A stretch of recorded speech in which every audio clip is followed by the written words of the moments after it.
Seduction was never a game of flowers or polite romance. It has always been a psychological battlefield, where every pause, every glance, and every silence decides victory or defeat. If Machiavelli were alive today, he would not write to princes. He would dissect the female mind as a strategic territory, full of hidden doors, silent traps, and unspoken weaknesses.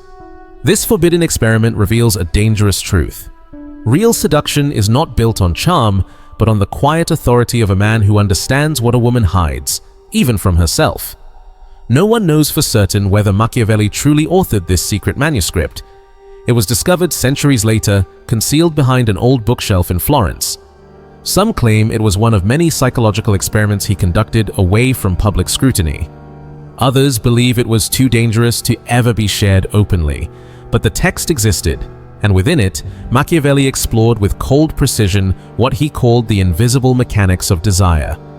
He argued that women do not choose emotionally through logic. Their decisions are shaped by feelings, impressions, and emotional signals. Control those elements, he claimed, and a man becomes impossible to ignore. There was no talk of romance or sweetness in the manuscript, only power and influence. How to enter a woman's mind without her noticing, and make her believe that every step toward you was entirely her own choice. According to the text, seduction begins before the first glance. Seduction starts with scarcity, not presence, Machiavelli wrote. A man who is always available loses value. He gives without limits, without restraint, without direction. He becomes predictable, and predictable men do not seduce. A rare man, he said, is worth more than a perfect one. Distance was the first weapon. Not coldness, not disappearance, just enough absence to create curiosity. A woman does not attach herself to what she fully understands. She attaches to what she cannot yet decode. That is why Machiavelli warned men against trying to be understood too quickly. In his experiment, men were instructed to remain one step behind the women they desired, not distant enough to vanish, not close enough to be consumed. The results were undeniable. The women began speaking about those men more often, and more importantly, moving closer to them without realizing why. A woman chases what she feels she might lose, Machiavelli observed, not what already belongs to her. The second phase focused on emotional contrast. He believed attachment is born when two opposing emotions exist at once: safety and psychological threat. Not danger, but the subtle fear of inadequacy, of being forgotten, of standing before a man she admires but cannot control. Too much safety creates friendship. Too much threat creates resistance. But the balance between them creates addiction. He described conversations designed to gently activate insecurity, followed immediately by reassurance. Confusion first, comfort second, cruel but effective. Then came rhythm. It is not the message that creates desire, he wrote. It is the silence before it. Not the compliment, but the delay. Not the act, but the space between acts. Women in the experiment reported missing something, despite no promises ever being made. That absence became the emotional opening. Next was selective mirroring, not imitation, but precision. When she revealed weakness, he understood her. When she showed strength, he challenged her. When she spoke of dreams, he spoke of greater ambitions.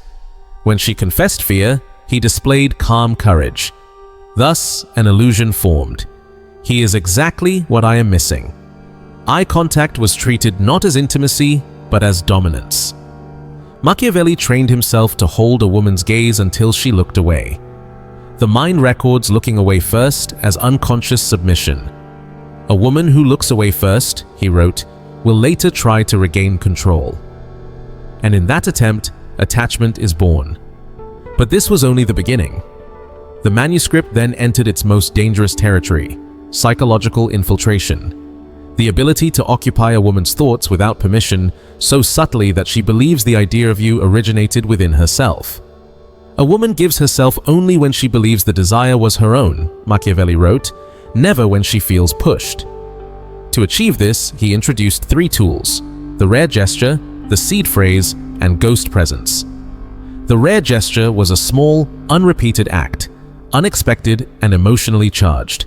Once performed, it was never repeated. Its absence allowed it to grow inside her memory. "The rare gesture creates memory," he wrote. "Memory creates longing, longing creates desire."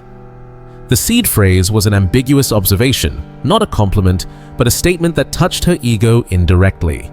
Words that lingered, demanded interpretation, and echoed internally long after the conversation ended.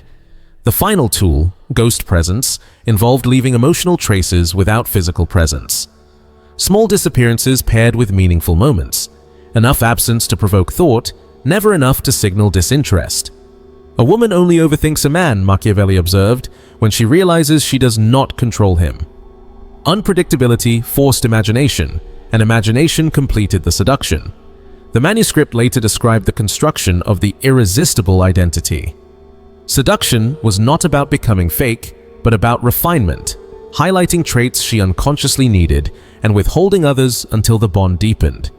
"Every heart has a crack," he wrote. "The seducer is the one who learns its shape." The women involved later wrote that it felt effortless, like he understood them without trying. They never realized that understanding had been measured, calibrated, and strategically delivered. Machiavelli concluded with a sentence that defined the entire doctrine. "A woman does not fall in love with the man. She falls in love with the version of herself that awakens in his presence." In this way, every compliment carried a shadow, and it was that shadow that awakened her need to prove she was truly unique in his eyes. Machiavelli also experimented with what he called strategic conflict, a form of gentle disagreement designed not to diminish a woman, but to deepen emotional gravity. This was not argument, it was calculated provocation. He believed that when a woman senses a man can see layers of her that others overlook, she begins to connect him to her own identity. A simple sentence such as, "You appear strong, but your eyes suggest something unresolved," was often enough to open emotional space for vulnerability and confession. The experiment revealed a clear pattern. When men used this controlled tension, women moved closer emotionally. They explained themselves, they justified their feelings, they opened doors they rarely opened. And once they believed the man was the only one capable of understanding those contradictions, dependence quietly formed. Machiavelli wrote, "A woman gives her heart not to the one who understands her, but to the one she believes understands her." The distinction was subtle, the manipulation was not. The manuscript then introduced induced emptiness, Machiavelli's favorite and most dangerous technique. After an emotionally intense moment, the man was instructed to withdraw slightly. Not to disappear, but to reduce intensity just enough to be felt. The effect was immediate. The emotional depth she had experienced created an absence, and the mind rushed to fill it. In Machiavelli's records, women admitted they thought of the men most intensely precisely when those men pulled back. "No one misses what is always present," he concluded. "We only miss what gives us something rare and then vanishes for a moment." This strategy magnified mystery, increased emotional value, and placed the woman into a state of expectation. And when a woman lives in expectation, every action, no matter how small, feels amplified and meaningful. Machiavelli clarified that this was no longer seduction, it was emotional conditioning. "A conditioned heart," he wrote, "confuses dependence with love." From there, the manuscript entered what he called the point of no return. This was the moment a woman became emotionally attached without understanding how it had happened. It appeared subtly but unmistakably to those trained to observe. The sign was simple. She thought of the man before sleep and could not avoid thinking of him upon waking. This was not love, it was psychological intrusion. To trigger this state, Machiavelli introduced calculated confession. The man revealed something personal, but never something that truly weakened him. A controlled vulnerability, an old fear, an unresolved ambition, a memory that felt intimate but carried no real risk. The goal was to activate the instinct to care. Once that instinct awakened, something shifted. The woman felt chosen, trusted, needed. Machiavelli called this emotional capture through empathy. According to him, no force is stronger than a woman believing her affection can heal something inside a man, even when that wound is exaggerated or carefully constructed. The women's reports echoed the same sentiment. He seemed strong, but deeply human. I wanted to stay close. That duality transformed attraction into fixation. This technique was then reinforced with selective protection. The man never declared protection. He demonstrated it quietly. He noticed discomfort before it was spoken. He dissolved insecurities with simple phrases. He intervened gently during moments of tension. The care felt instinctive and therefore powerful. Selective protection, Machiavelli wrote, creates the desire for reciprocity. The woman began offering more emotional openness, deeper trust, greater surrender, not because she was asked to, but because she felt compelled to give something back. Next came inverted mirroring, a darker evolution of earlier techniques. Here, the man reflected, not her strengths, but her unspoken pains. He recognized vulnerabilities she avoided admitting, even to herself. You carry more than you show. You take care of everyone, but no one truly takes care of you. For many women, this perception was irresistible. They felt seen in places they themselves avoided looking. A woman gives herself, Machiavelli concluded, to the man who sees what she hides from herself. At this stage, intimacy had already turned into dependence, disguised as depth. The final tool was programmed silence. Once emotional involvement was confirmed, attention was reduced, not abruptly, but gradually. Silence, Machiavelli believed, was the strongest emotional stimulus. In silence, the woman created meaning. She imagined, she interpreted, she idealized. When contact resumed, her response was deeper, more intense, more surrendered. The man became an emotional anchor, even though he was the one who created the imbalance. Seduction, Machiavelli concluded, is not about being liked. It is about becoming necessary to restore the emotional equilibrium you disrupted. The fifth part of the manuscript opened with one of his coldest observations. When a woman believes she chose the man, the game is won.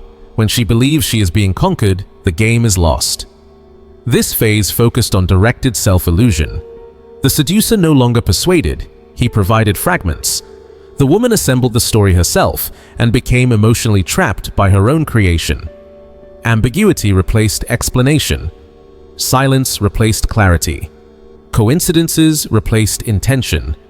The female mind completes what the man's silence suggests. By the time doubt appeared, it was no longer doubt about him, but about her own impact on his world.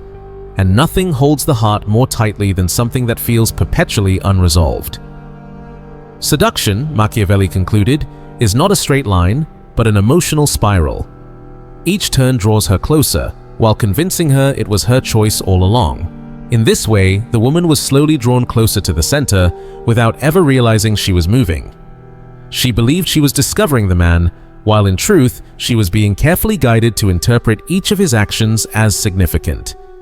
The final element of this stage was late emotional seeding. After long cycles of tension and openness, the man allowed a sentence to slip, something that sounded deeply personal, almost confessional. Sometimes I think you see parts of me that no one else ever notices. It's been a long time since I connected with someone like this. To the woman, these felt like emotional revelations. To Machiavelli, they were simply fuel, designed to extend the cycle of idealization. A woman does not desire the man, he wrote. She desires the story she can live inside with him. Up to this point, the experiment confirmed that truth. Each technique shaped an emotional narrative the woman herself began to protect, often before any real relationship even existed. With self-illusion firmly in place, Machiavelli moved into the darkest territory of all, transforming story into attachment. Structural seduction. The sixth part of the manuscript opened with a noticeable shift in tone. Until now, Machiavelli had described manipulation through subtle psychological movements. From here on, he explored what he called structural seduction, a stage in which a woman unconsciously reorganizes her emotional life around a man. He began with a disturbing observation. A woman does not attach herself to the man who desires her. She attaches herself to the man who shifts the axis of her decisions. Ordinary seduction creates attraction. Machiavellian seduction alters behavior. The first technique of this phase was the fixed emotional anchor. Machiavelli discovered that to remain constantly present in a woman's mind, A man had to awaken a specific emotion strongly and then end the moment abruptly. In the experiment, men created moments of intense emotional depth, a piercing conversation, a heavy silence, a look that seemed to bypass defenses, and then ended the interaction immediately. The mind anchored the emotion to the man. Whoever awakens a new emotion, Machiavelli wrote, becomes the owner of the memory that contains it. For him, memory was power. The second technique was alternating immersion. The man shifted between two states, deep presence and quiet distance, not coldness, but priority. He was attentive one moment, occupied the next. This created the feeling that access to his deeper self required effort, not conscious effort, but emotional pursuit. The women reported the same sensation. I never knew which version of him I would meet. I felt like I was always discovering him. That search was the attachment. The third technique was inversion of emotional focus. Instead of seeking her approval, the Machiavellian seducer subtly made her seek his, through micro-observations that created self-reflection rather than offense. You seem strong, but sometimes you avoid certain emotions. You're confident, but also very guarded. These statements did not criticize, they revealed. And in revealing, they made the woman feel seen at depth. A woman makes an effort to please, Machiavelli noted, only when she feels she is being observed internally. That effort marked the true beginning of attachment. Next came dependence through contrast. The man alternated between warmth and challenge, intimacy and restraint. Never extreme, never chaotic. The unpredictability did not create insecurity, it created fascination. He became both mystery and refuge. Many women later described it the same way. He was unpredictable in a good way. I wanted to understand him completely. And to Machiavelli, wanting to understand was already a form of captivity. The fifth technique was the illusion of shared growth. Without declaring it, the man guided the woman into deeper self-reflection. What do you really want from life? Why do you hold yourself back here? Don't you feel like you're changing? She associated that inner movement with him. Whoever becomes the mirror of her growth, Machiavelli wrote, becomes indispensable. Before closing this section, he identified the irreversible moment, when the woman began justifying the man's flaws to herself. He's like this because he's been hurt. He just needs time. He's different. At this stage, she was no longer defending the man. She was defending the story. The existential phase. The seventh part of the manuscript opened with a chilling note. Here we no longer study the woman. Here we study the human heart when it desires what it cannot control. Machiavelli defined 3 levels of seduction: the superficial, the emotional, and the existential. The experiment had reached the third. The first technique was orbiting presence. The man no longer needed constant visibility. The woman had already constructed an internal universe around him. He appeared only at emotionally strategic moments, during vulnerability, joy, reflection, never randomly, always seemingly by chance. When a woman believes you appear at the right moments, Machiavelli wrote, she begins to believe you belong to her destiny. The second technique was nourished frustration. After moments of deep intimacy, the man left something unfinished, a thought unsaid, an emotion unresolved. The woman felt there was always more to discover. This created what Machiavelli called the infinite curve, a desire that promises completion but never fully arrives. It felt like there was always something bigger between us, the women reported. The third technique was directed vulnerability. The man revealed weaknesses, not to inspire pity, but to create complicity. Controlled, human, believable. A woman does not abandon what she believes, only she sustains, Machiavelli wrote. And by this stage, she was sustaining an intimate version of the man, even if that version had been carefully designed.